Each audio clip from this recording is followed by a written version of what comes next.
নমস্কার, ঋষার রান্নাঘরের আরও একটা নতুন পর্বে সবাইকে আবারও অনেক স্বাগত। আজকে শেয়ার করব সহজেই চটজলদি তৈরি হয়ে যাওয়া পমফ্রেট মাছের ঝালের রেসিপি। ভীষণই সুস্বাদু হয় খেতে আর অল্প উপকরণে রেসিপিটি তৈরিও হয়ে যায়। তো সম্পূর্ণ রেসিপি ভিডিওটি দেখার একটা ছোট্ট এবং আন্তরিক অনুরোধ রইল সবার কাছে। তো সবার প্রথমেই আমি এখানে পমফ্রেট মাছ নিয়ে নিয়েছি, খুব ভালো করে পরিষ্কার করে ধুয়ে নিয়েছি।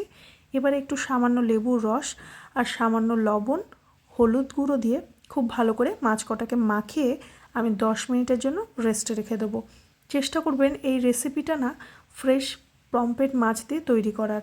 এবারে আমি বেশ খানিকটা সর্ষের তেল গরম করে নিয়েছি। গরম তেলে মাছগুলোকে ভাজতে দিয়ে দেবো।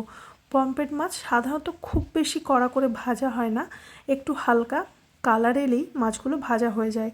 তো এই দেখুন, মাছগুলোকে আমি এপিট ওপিট একটু লাল করে ভেজে নিয়েছি, খুব বেশি কড়া করে মাছগুলো ভাজছি না।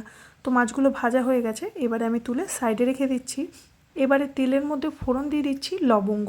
3 থেকে 4টে লবঙ্গ ফোড়ন দিলে না এই মাছের ঝালের গন্ধটাই অপূর্ব আসে এবং টেস্টটাই পাল্টে যায়। তো এখানে তারপরে আমি পেঁয়াজ কুচি অ্যাড করে দিলাম। পেঁয়াজটাকে খুব ভালো করে ভেজে নেব। এরপরে অ্যাড করে দেবো চেরা কাঁচা লঙ্কা, বেশ খানিকটা টমেটো কুচি। আপনারা চাইলে অল্প একটু রসুন কুচিও ভালো করে পেঁয়াজের সাথে ভেজে নিতে পারেন।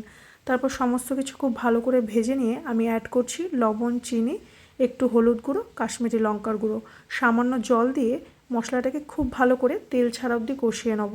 এখানে একটু শুকনো লঙ্কার গুঁড়োটাকেও ব্যবহার করতে পারেন। তো এই পর্যায়ে দেখুন মশলাটা ভালো মতো কষানো হয়ে গেছে।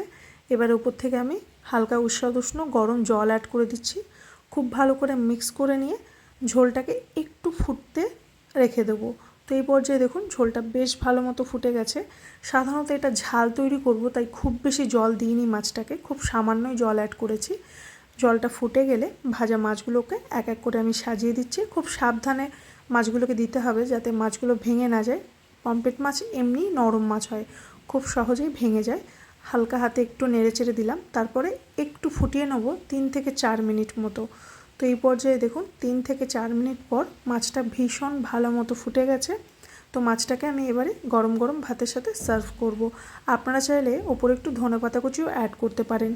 এভাবে একবার পমফ্রেট মাছের ঝালটা বাড়িতে বানিয়ে দেখতে পারেন। অল্প উপকরণে ভীষণই সুস্বাদু একটা রেসিপি তৈরি হয়ে যায়।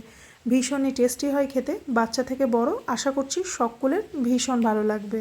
তো রেসিপি ভালো লেগে থাকলে চ্যানেলটিকে সাবস্ক্রাইব করার অনুরোধ রইল। ধন্যবাদ।